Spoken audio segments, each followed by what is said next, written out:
The rain tapped gently against the double-glazed windows of the two-story semi-detached house in Swinton, just outside Manchester. Inside, 20-year-old Lily sat curled on the beige L-shaped sofa in the open-plan living room, her bare feet tucked beneath her, scrolling endlessly through Instagram. She wore her favorite outfit, a soft, knee-length pink frock with short sleeves and a white lace collar, simple, modest, and unmistakably hers. Her long brown hair was tied in a low ponytail, and her phone screen glowed with influencer tutorials for flawless contoured glam. She'd been eyeing the Charlotte Tilbury luxury palette for weeks, £185 from Selfridges. It's an investment in confidence, one video had said.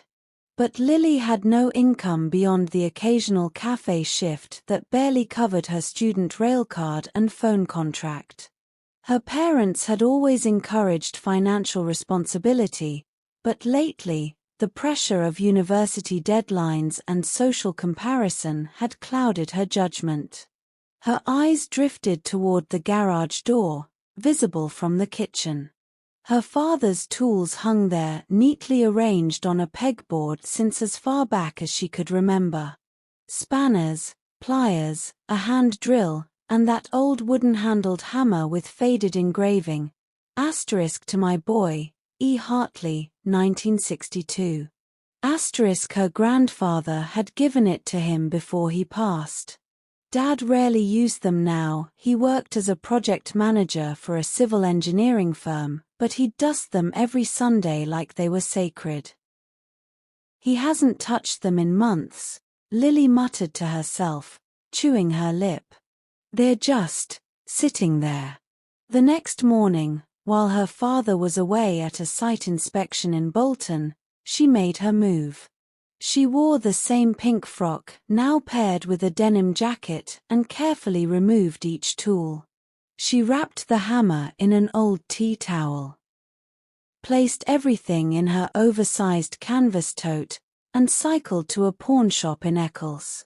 The owner, a stout man with a Manchester accent thick as porridge, offered her £160. Brie Tool and Spear and Jackson, eh? Quality stuff, mid-century, mostly, he said, inspecting the wrenches. She accepted without hesitation. By lunchtime, the makeup set was ordered online, express delivery. 2 days later, James Hartley returned home exhausted but content. It was Sunday evening, and he'd promised to fix the dripping tap in the kitchen sink, a nuisance for weeks. Right, he said, hanging up his coat in the hallway, time to earn my keep. He walked into the garage and froze. The pegboard was nearly bare. Only a few screws and an oil can remained. His stomach dropped. He stepped back, confused, then remembered the Ring camera he'd installed last year. Pulling out his phone, he opened the app and scrolled to Saturday morning. There she was, Lily, in her pink frock, calmly boxing his tools like she was packing holiday gifts. His hands trembled as he walked into the living room, where Lily sat applying lip gloss in front of a hand mirror. "Lily," he said, voice low but steady. "Where are my tools?" She jumped, then forced a smile. "Oh, I borrowed them for a design project. We're making miniature furniture in my studio class." He didn't flinch. Instead, he held up his phone, paused on the garage footage. Her face went pale.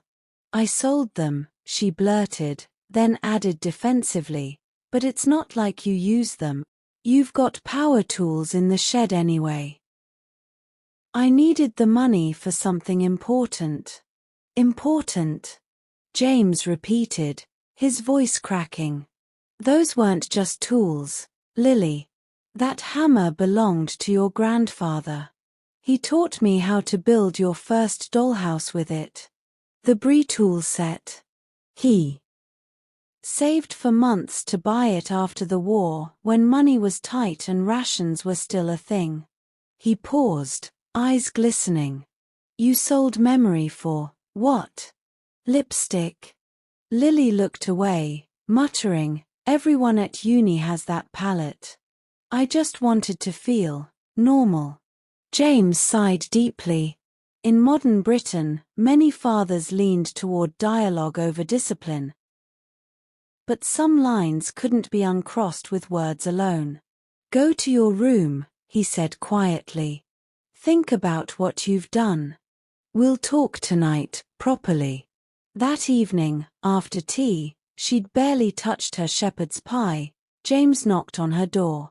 Come downstairs, Lily. She obeyed, still in her pink frock, now slightly rumpled from a day of anxiety. The living room was dimly lit, only the lamp beside the armchair glowing.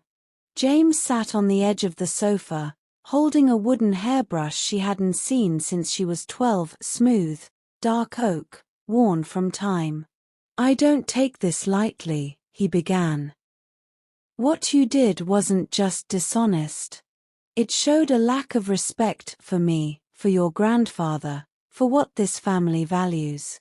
Things aren't just things here. They carry stories.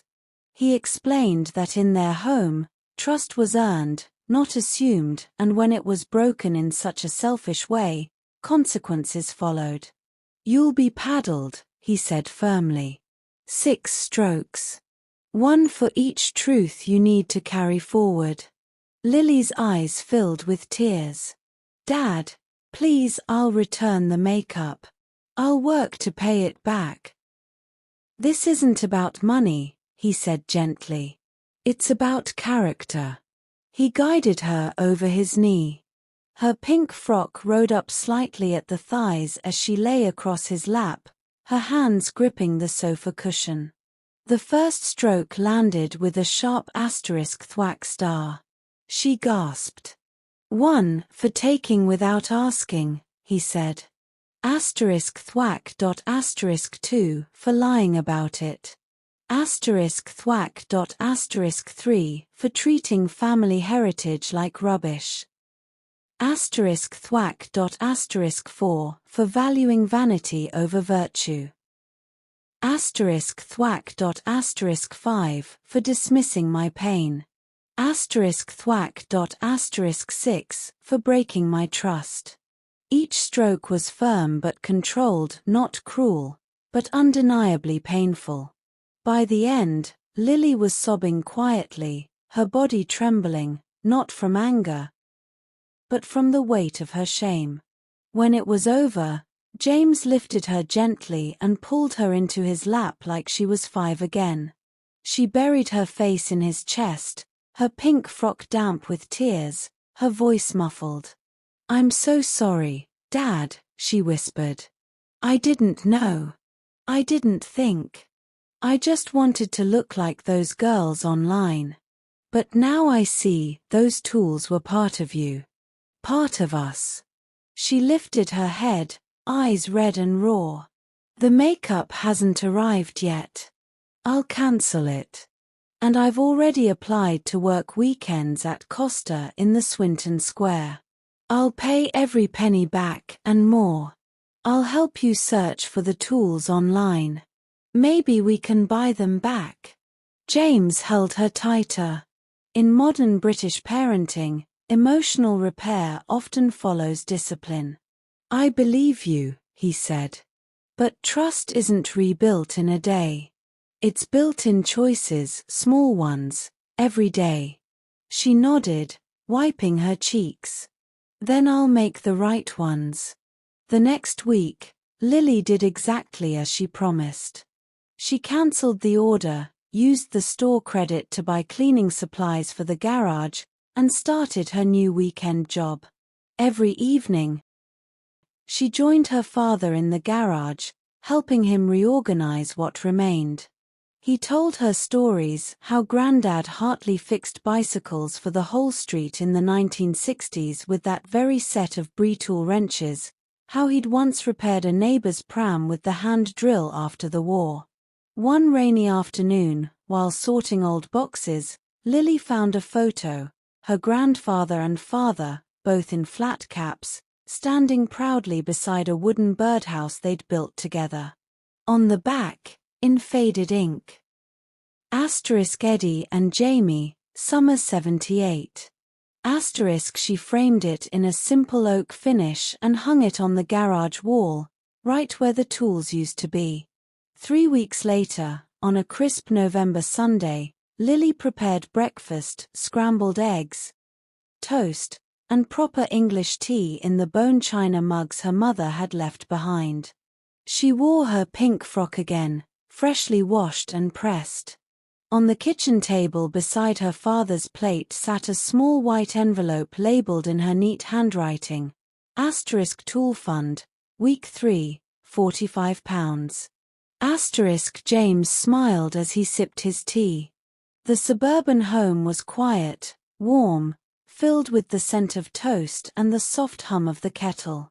Outside, autumn leaves swirled in the driveway of their neat Swinton house, a classic British semi with a tidy front garden and a garage that, though still missing its heart, now held something new, hope. "You know," he said, reaching across the table to squeeze her hand, "Grandad would have liked you. You've got his stubbornness and his heart." Lily smiled through tears. "Then I'll make sure his tools come home." And in that moment, beneath the soft Manchester sky, the first true step toward healing was complete.